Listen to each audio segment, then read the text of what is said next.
The security camera footage would later show exactly 3:47 p.m. when Theodore Mitchell froze in his mansion's doorway, his briefcase slipping from his trembling fingers and crashing to the marble floor. What he saw in that moment would shatter everything he thought he knew about his world.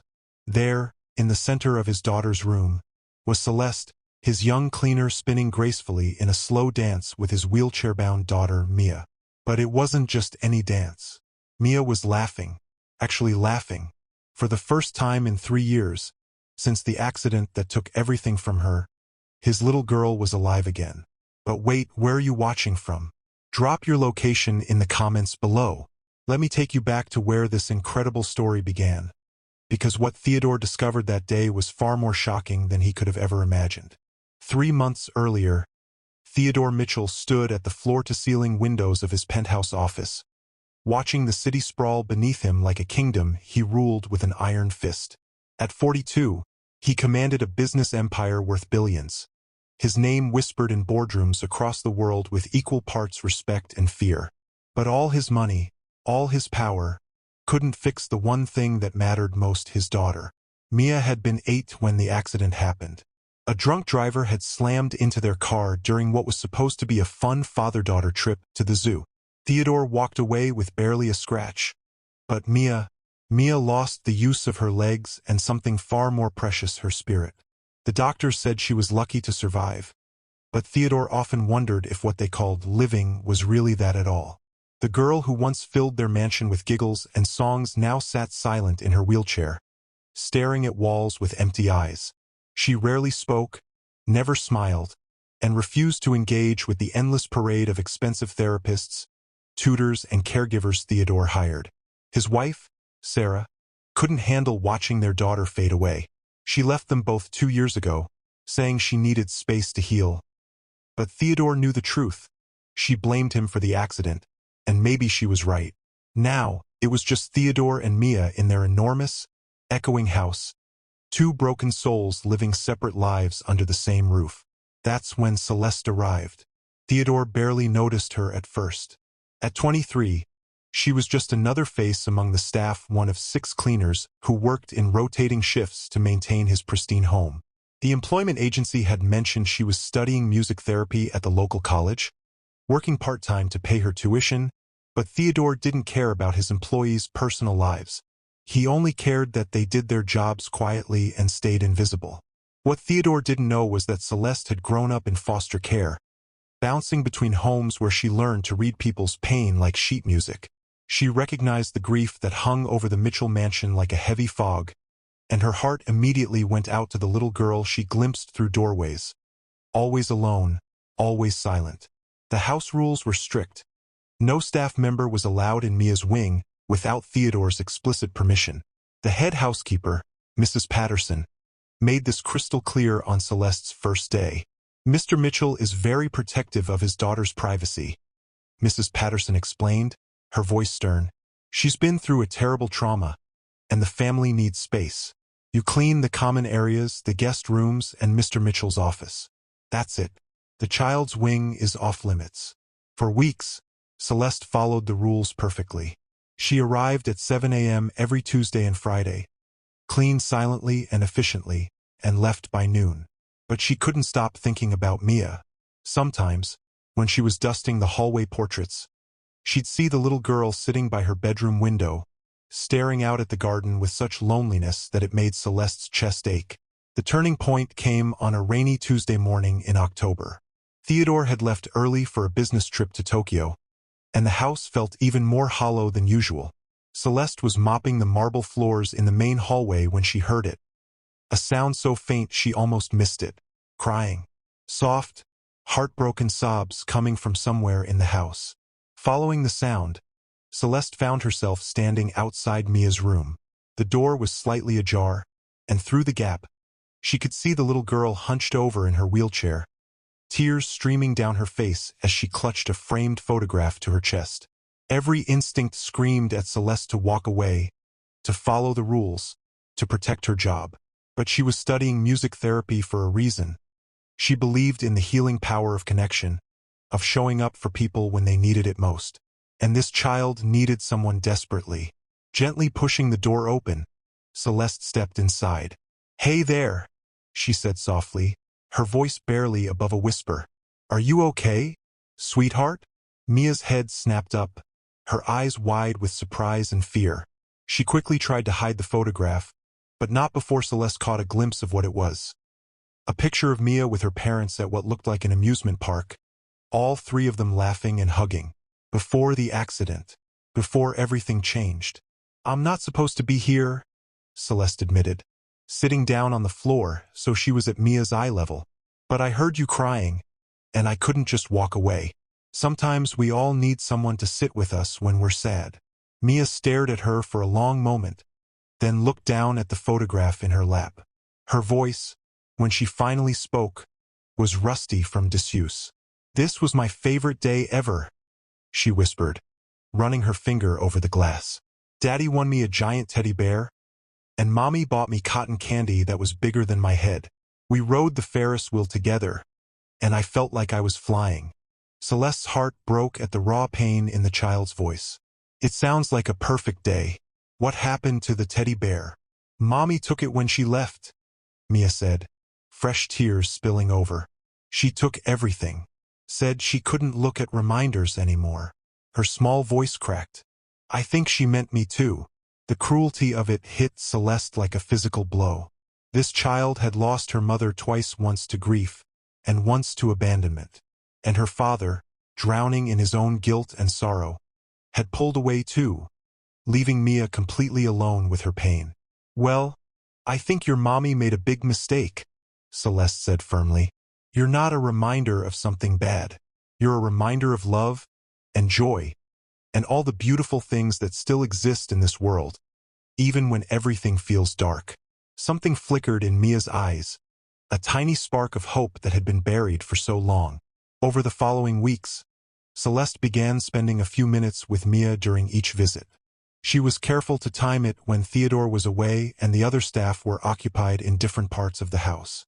They talked about small things at first: the birds in the garden, the books on Mia's shelf, the music Celeste was studying at college. Gradually, Mia began to open up. She told Celeste about her dreams where she could still run and dance, about how lonely the big house felt, about how she missed her father even though he was right there. And Celeste listened with the patience and understanding that only someone who had known deep loneliness could provide. "Do you know what I think?" Celeste said one afternoon, sitting cross-legged on Mia's bedroom floor. "I think music has magic in it. When I was little and scared in foster homes, I used to sing to myself, and it made me feel less alone. Want to hear something special?" Mia nodded shyly, and Celeste began to sing. A gentle, beautiful melody about finding light in dark places, about being brave when everything feels impossible. Her voice filled the room like sunshine, warm and golden and alive. For the first time in 3 years, Mia smiled. "That was beautiful," she whispered. Could you teach it to me?" "Of course, sweetheart. Music is meant to be shared." Week after week, their secret friendship grew. Celeste would arrive early or stay late, spending precious minutes with Mia, slowly coaxing her back to life through songs, stories, and simple human connection. She brought her guitar one day and taught Mia simple chords. She shared stories from her music therapy classes about how music could heal broken hearts and mend damaged souls. Most importantly, she helped Mia remember who she was before the accident. Not just the girl in the wheelchair, but Mia Mitchell, who loved music and stories and silly jokes, who had dreams and opinions and so much love to give. "I wish Daddy could hear you sing," Mia said one afternoon after they'd spent an hour learning a new song together. "He used to love music. Before everything happened, he would dance with me in the kitchen while Mommy made dinner. He'd spin me around and around until I was dizzy with laughter." Celeste's heart ached for this family, for the man who'd built walls so high to protect himself from more pain that he couldn't see his daughter slowly withering away behind them. "Maybe someday he will hear you sing," Celeste said gently. "People heal at their own pace, sweetheart. Your daddy is hurting too." "I know," Mia said quietly. "Sometimes I hear him crying in his room at night. I want to help him, but I don't know how. He looks at me like I'm made of glass, like I might break if he gets too close. The wisdom in this 8-year-old's words broke Celeste's heart. Mia understood more than anyone gave her credit for. She saw her father's pain as clearly as he saw hers, but neither knew how to bridge the gap that grief had carved between them. That's when Celeste had an idea that would change everything. "Mia," she said, her eyes bright with sudden inspiration, "what if I told you that dancing doesn't require legs? What if I showed you that the most beautiful dancing happens in here?" She placed her hand gently over Mia's heart. Mia's eyes widened with curiosity and a flutter of excitement. The first real excitement Celeste had seen from her. "How can someone dance in a wheelchair?" Mia asked. "The same way birds dance in the sky, or waves dance on the ocean, or leaves dance in the wind," Celeste explained. "Dancing is about movement, about expressing what's inside you, about letting your soul move to the music. Your legs don't dance. Honey, your heart does." Over the next several visits, Celeste began teaching Mia a different kind of dance.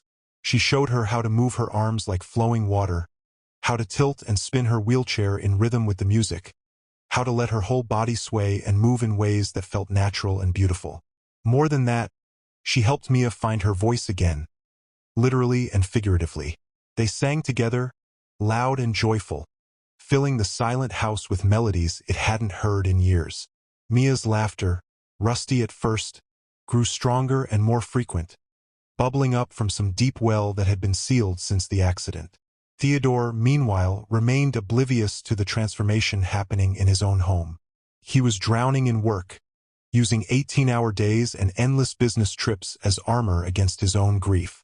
He told himself he was providing for Mia's future, ensuring she'd never want for anything. But the truth was simpler and more painful. He didn't know how to be around his daughter without drowning in guilt and regret. When he was home, he'd check on Mia dutifully, asking about her physical therapy appointments and her tutoring sessions, making sure she had everything she needed materially. But he never really saw her, not the way Celeste did. He saw only his failures reflected in her wheelchair, his guilt made manifest in her silence. He had no idea that Mia was blooming again, finding her way back to joy through the simple gift of human connection and the magic of music. The day everything changed started like any other. Theodore was scheduled to fly to London for a merger meeting that would likely drag on for days. He kissed Mia's forehead goodbye, a brief, careful touch that barely qualified as contact, and left for the airport at dawn. But the meeting was cancelled at the last minute due to a family emergency on the other party's side. Instead of calling ahead, Theodore decided to surprise Mia by coming home early. Maybe they could have dinner together, he thought. Maybe he could try, once again, to find a way to reach his daughter. He pulled into his circular driveway at 3:45 p.m., expecting to find the house in its usual state of quiet efficiency. Mrs. Patterson would be in the kitchen preparing dinner, the cleaning staff would be finishing their rounds, and Mia would be in her room, staring out the window at a world she no longer felt part of. Instead, as Theodore approached the front door, he heard something that stopped him cold. Music and laughter coming from inside his house. Not just any laughter, Mia's laughter, bright and pure and full of joy. A sound he hadn't heard in 3 years. A sound he'd thought was lost forever. His hands shaking, Theodore quietly opened the front door and followed the sound. It was coming from Mia's wing, from her bedroom. As he got closer, he could make out 2 voices singing together, Mia's sweet, clear soprano blending with another voice, creating harmony that seemed to make the very air shimmer with beauty. Theodore crept down the hallway like a man approaching a miracle he was afraid to disturb. When he reached Mia's doorway, what he saw there would be burned into his memory forever. Celeste was kneeling beside Mia's wheelchair, both of them moving in perfect rhythm to the music playing softly from a small speaker. But they weren't just moving, they were dancing.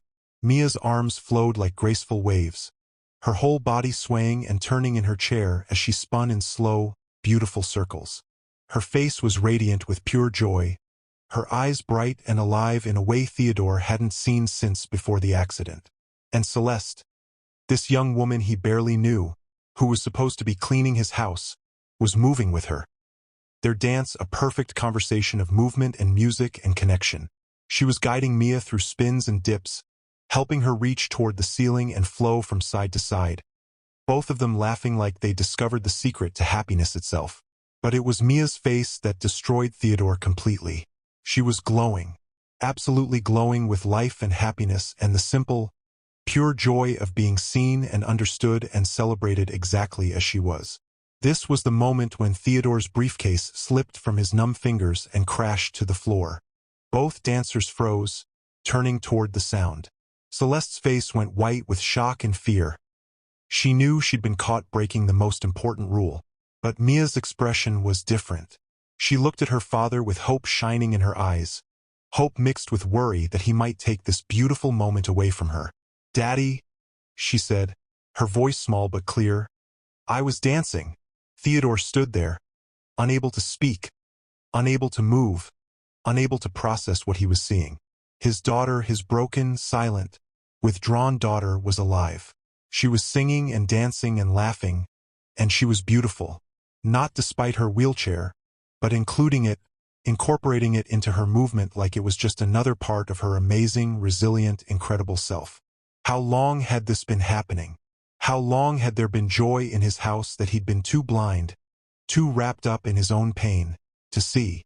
"Sir, I can explain?" Celeste started, scrambling to her feet, ready to face whatever consequences awaited her. But Theodore wasn't looking at her. He was looking at his daughter, really looking at her, for the first time in 3 years. And what he saw there, the light in her eyes, the smile on her face, the way she sat straighter in her chair, more confident and alive than she'd been since the accident. It broke something open in his chest that had been locked away for too long.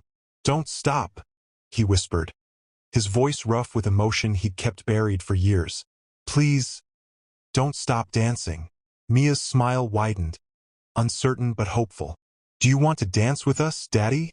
Theodore looked at his daughter, at this young woman who had somehow worked a miracle in his house, at the music still playing softly in the background. He thought about all the walls he'd built, all the distance he'd created, all the opportunities for connection he'd let slip away because he was too afraid of his own pain. And then he did something he hadn't done in 3 years. He stepped into the room. I don't know how to dance anymore," Theodore admitted, his voice breaking as tears streamed down his face. "I forgot how."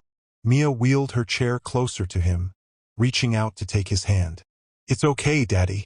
I forgot too, until Celeste reminded me. Dancing isn't about remembering steps. It's about remembering how to feel happy." Celeste, still uncertain about her fate, watched as father and daughter looked at each other with real recognition for the first time in years. Could you teach me?" Theodore asked, looking between his daughter and the young woman who had given them both such an incredible gift. What happened next was pure magic. Celeste restarted the music, and slowly, gently, the 3 of them began to move together. Theodore knelt beside Mia's wheelchair, and she showed him how to sway his arms like waves, how to let the music guide his movements instead of fighting it. For the first time since the accident, Theodore wasn't seeing his daughter as broken or fragile. He was seeing her as she truly was: strong, resilient, full of grace and joy and an unbreakable spirit that no tragedy could diminish. As they danced together, something healed in that room. 3 broken souls finding their way back to wholeness through the simple act of moving together, of choosing joy over grief, connection over isolation. Later that evening, after Celeste had been officially invited to stay for dinner instead of being fired, after Mia had sung every song she'd learned over the past few weeks, after laughter had filled the mansion's halls for the first time in years, Theodore made 2 important decisions. First, he asked Celeste if she would consider becoming Mia's official music therapist. Not just a cleaner who snuck stolen moments, but a real member of their family's healing journey. Second, he started making plans for something that would honor what he'd learned that day. Within 6 months, the Mitchell Foundation for Children with Disabilities would open its doors, offering music therapy, adaptive dance classes, and support for families navigating similar challenges. The foundation's motto, suggested by Mia herself, would be simple but powerful: every heart knows how to dance. But the most important change was the smallest one. Every evening after dinner, when the dishes were cleared and the house staff had gone home, Three voices would fill the mansion with music. And in the center of it all would be a little girl in a wheelchair, spinning and swaying and laughing, reminding everyone around her that joy doesn't require perfect circumstances. It just requires an open heart and someone willing to dance with you, exactly as you are. The security camera footage from that Tuesday afternoon would become Theodore's most treasured possession. Not because it captured the moment he discovered his cleaner dancing with his daughter, but because it captured the moment his family began to heal. The moment they remembered that love isn't about protecting each other from life's dances. It's about learning to dance together, no matter what steps the music demands. And in that mansion that had once echoed with silence and sorrow, music played every single day, because they had finally learned the most important lesson of all. The best dances are the ones where nobody has to dance alone. Subscribe to this channel to support our growth. Stories like this remind us that miracles happen when we choose connection over fear.